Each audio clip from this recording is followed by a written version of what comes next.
Seguindo, então, o tema que o Braulio acaba de colocar, eu vou tomar a liberdade de ler uma primeira ficha que tem relação com a questão de unidades de conservação.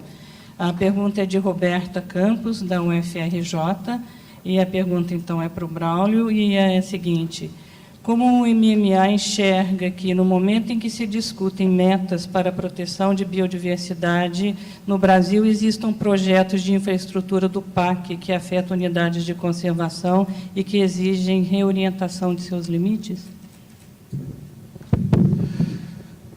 Veja, nós não vemos problema de ter que enfrentar essa questão de compatibilizar interesses econômicos com interesse de conservação.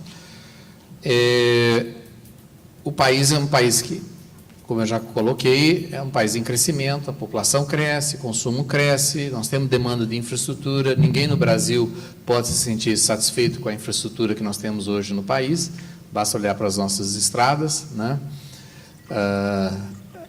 E há uma demanda nesse sentido, energia, água, né? Comunicação, transporte, etc. Isso é inegável. A agenda ambiental não pode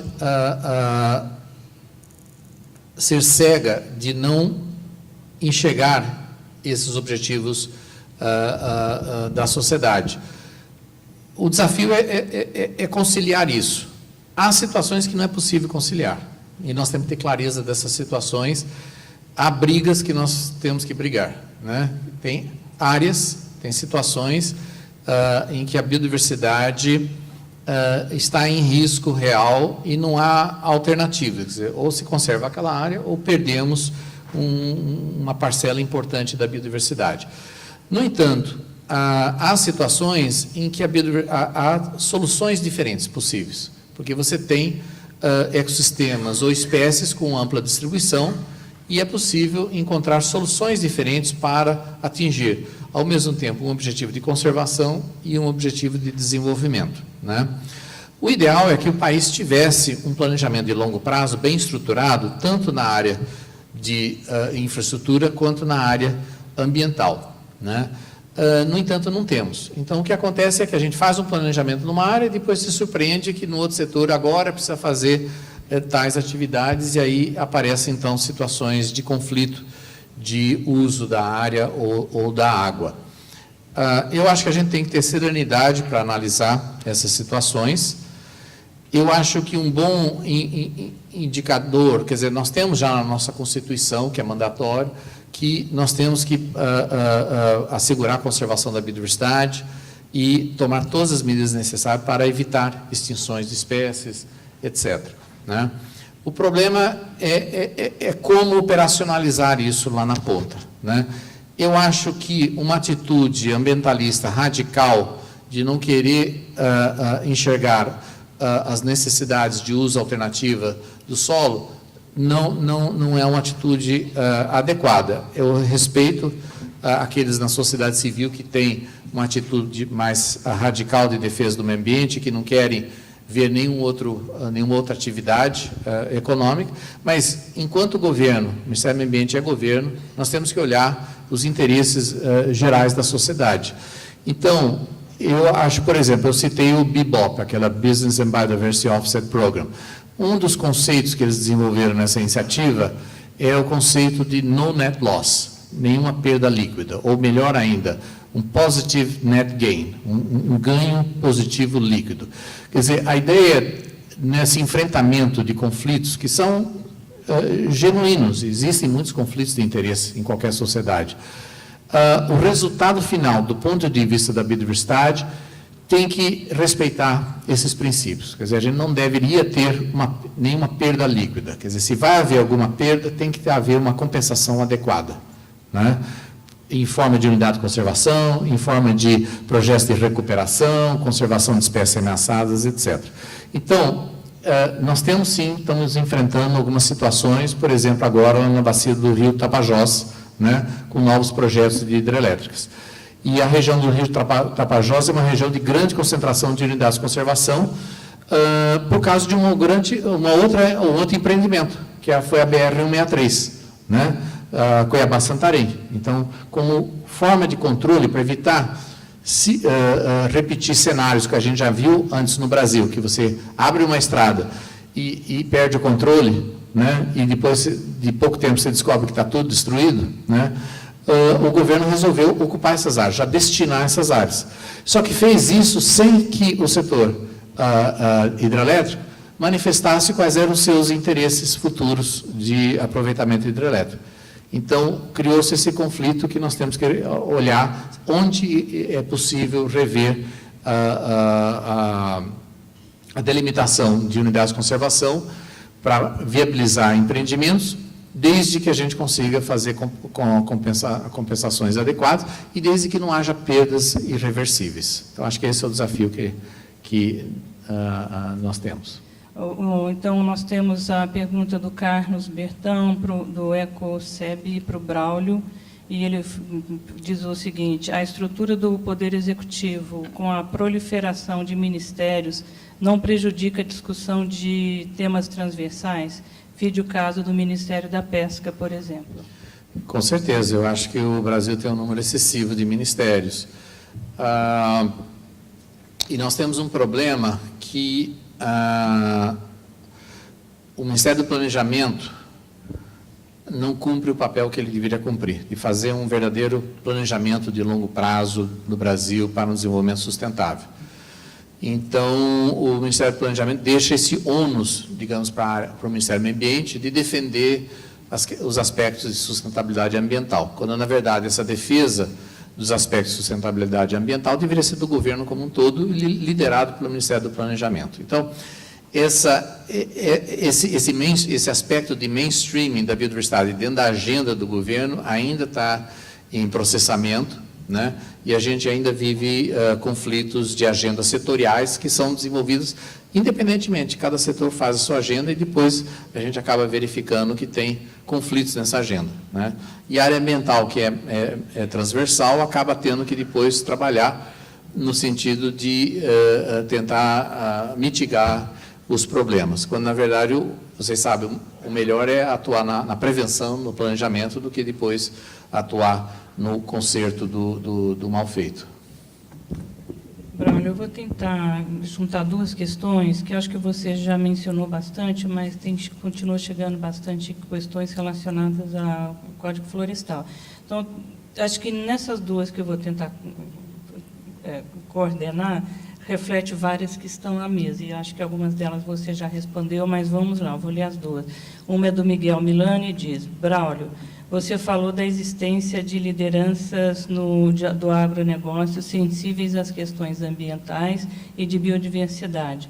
Você poderia mencionar alguns casos de posicionamento e ações concretas das mesmas contra o desastre positivo anunciado do Código Florestal?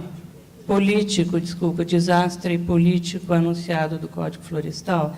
E a segunda é a Bruna, da Petrobras, que fala: como os setores que investem em bioprospecção poderiam contribuir financeiramente para a redução do desmatamento? E segue na pergunta: ou contribuir para a construção do novo Código Florestal? Veja, a discussão do Código está muito polarizada e pela iniciativa de ruralistas, que tem um único grande objetivo, que é resolver o seu passivo, né? Isso empobrece a discussão. Quer dizer, o Código devia estar sendo pensado para o futuro, né? Que tipos de instrumentos nós deveríamos estar criando, como tornar o Código mais operacional para deixar do papel, sair só de uma lei e ter condições operacionais no campo, né? Então, isso empobrece a discussão. Essa discussão no Congresso, nós não tivemos nenhum governo estadual se manifestando preocupado com os rumos da discussão do Código Florestal, tá? Nenhum governo estadual atuou politicamente para tentar reverter essa atuação dos ruralistas, tá? Nós tivemos uma atuação da academia, chegou um pouco tarde, mas chegou, né? E chegou pedindo mais 2 anos para fazer mais discussão e pesquisa, quando, na verdade, a decisão no Congresso está pela hora da morte, quer dizer, não dá mais para ficar esperando mais tempo de pesquisa para discutir. Esse setor ruralista atrasado, um dos argumentos que eles usam é que a área ambiental não tem suporte científico nos seus argumentos, né? E quando a SPPC soltou o relatório conjunto com a ABC, esse setor ruralista rejeitou. Falou, não, mas isso aí é só um setor da academia, não representa a academia, né? O fato é que isso não está sendo um debate olhando para o futuro, olhando para a sustentabilidade, olhando para as questões de como é que vai ficar recursos hídricos, como é que vai ficar os serviços ambientais, como é que fica a questão de energia, nada disso. É uma discussão bastante limitada, infelizmente. E, infelizmente, grandes atores da sociedade não estão se manifestando, estão ausentes desse debate. Nós temos lideranças na agricultura, de uma agricultura mais avançada, e a gente vê vários avanços importantes na agricultura brasileira, né? Se você pensa aí, por exemplo, você tem avanços de plantio direto, você tem avanços de agricultura orgânica, você tem avanços do controle biológico de pragas, você tem avanços na reciclagem, né? Por exemplo, setor de cana-de-açúcar, né? Que era um causador de impactos imensos ao meio ambiente, né? Eu sou de Piracicaba, o rio de Piracicaba era irrespirável, né? E tão poluído, não tinha peixe, o restaurante ali do Salto, o peixe vinha do Pantanal, né? Houve um avanço importante. Hoje, o vinhoto não é jogado, na maior parte dos casos, no rio, é usado como fertilizante, o bagaço está sendo utilizado para fornecer energia. Então, você tem, inegavelmente, avanços de sustentabilidade. Ao mesmo tempo, a quantidade de terras degradadas por uma agricultura ultrapassada, predatória, é imensa no país.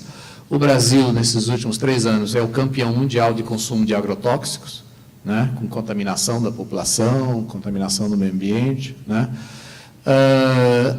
destruição de florestas, de margens de rios, etc. Então, a gente vive esse grande conflito. Mas, dessa discussão toda, Milano, nós tivemos, sim, em vários setores da produção agrícola, manifestações bem positivas no sentido da necessidade de um entendimento e de uma solução equilibrada para o Código Florestal. Então, nós tivemos essas manifestações. Do setor de floresta, que seria natural, né, de silvicultura e papel e celulose. Do setor de cana-de-açúcar, surpreendentemente, tivemos também, né? E alguns outros setores aí mais comprometidos, por exemplo, os setores comprometidos com exportação, eles estão sofrendo no dia a dia deles pressões dos mercados lá no exterior que exigem maiores estándares de sustentabilidade, né? Então, a gente tem, sim, agora eu acho que a gente não tem sabido capitalizar bem, né? E aí, infelizmente, hoje o Congresso é muito dominado por esses setores ruralistas aí, que não estão preocupados aí com sustentabilidade. A questão a segunda pergunta, você pode repetir, Ângela? Era... Os setores investem em prospecção, podem contribuir financeiramente para a redução do desmatamento. Claro. Então, eu acho que parte da solução, a gente não pode ter a expectativa que nós vamos manter em pé todas as florestas no Brasil só com ações de conservação pura e simples, só preservação, né? Eu acho que é claro que tem que ser uma combinação de conservação com uso sustentável. E nós vamos ter que ter vários mecanismos financeiros. O Pedro falou bem da experiência do Funbil de desenvolver e criar vários novos mecanismos financeiros.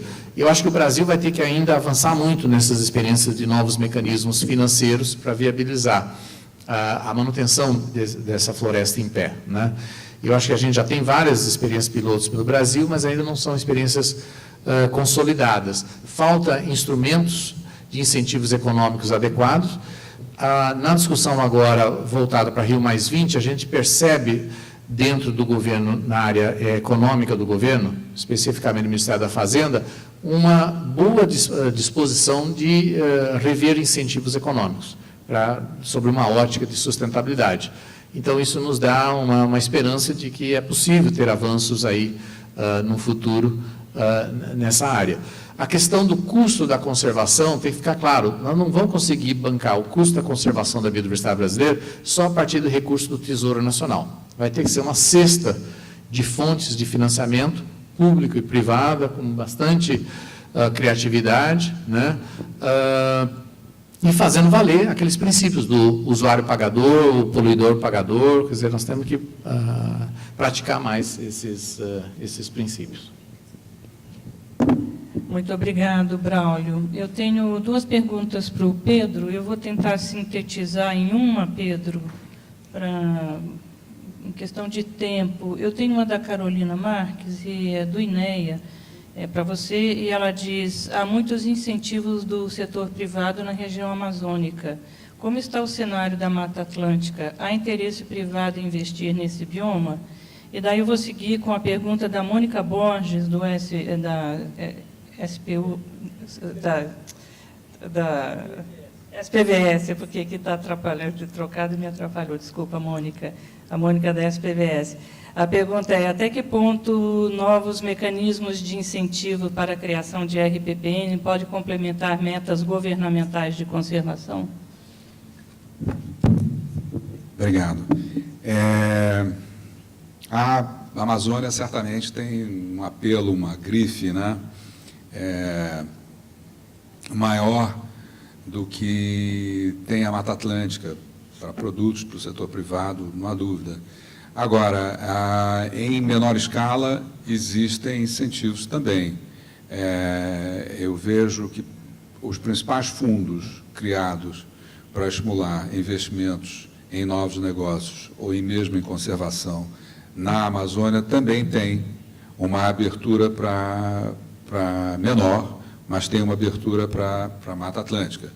O Fundo Amazônia tem, o FIP tem, os fundos que nós administramos do KfW são para o nosso programa no Funbil chamado AFCOF, é um programa estritamente vinculado à Mata Atlântica. Há, sim, uma menor disponibilidade de recursos, mas há algum recurso. Não é completamente destituído de recursos. Eu vejo, fora desse panorama de incentivos, hoje em dia, um tipo de investimento que me parece muito promissor na Mata Atlântica, que é o reflorestamento, a silvicultura. Eu conheço uns 4 ou 5 grandes investimentos de porte, trazendo recursos estrangeiros, inclusive, visando recuperação de áreas degradadas com espécies nativas, combinando um número de 60 a 80 espécies, visando o fornecimento de madeira de lei para um mercado futuro numa região de uma produtividade elevadíssima.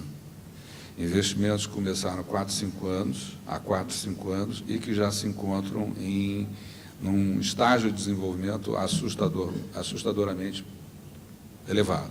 Interessante, muito interessante, que está estimulando esses investidores a procurarem outras áreas. E isso é tipicamente Mata Atlântica, isso não é Amazônia.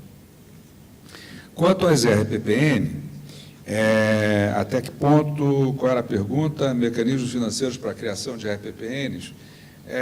Eu não tenho muito acompanhado a questão das RPPNs, nós fizemos um investimento nisso, acho que o TNC está estimulando esse programa.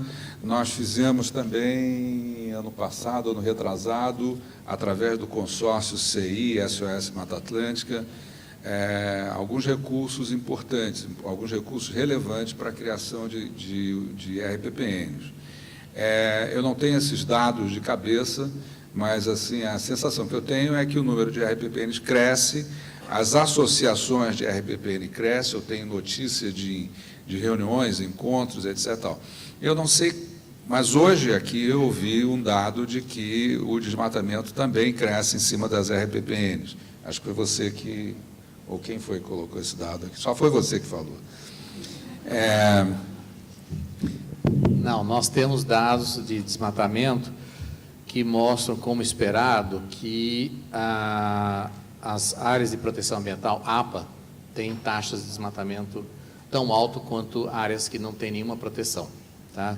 Então, esse é um sério questionamento a essa categoria de unidade de conservação, ou a gente para de brincar e acaba com essa figura da APA, ou a gente tenta levar a APA a sério e tenta implementar como ela deveria ser. O bairro de Santa Teresa do Rio de Janeiro é a primeira APA brasileira. Então, vocês têm uma ideia do que seja um conceito de APA, né, a categoria de APA. E é por isso que não se consegue regular nenhum negócio no bairro, porque é uma APA e os negócios estão lá. Mas, enfim, eu não tenho... certamente, o que eu conheço de investimentos em RPPN tem resultados positivos, mas eu não sei como é que anda a dinâmica atualmente. E eu acho que a categoria RPPN é uma categoria rara em todas as categorias que eu conheço, de áreas protegidas, unidades de conservação, e eu pessoalmente vejo com muito bons olhos, e conheço muita gente que fez sua RPPN, né?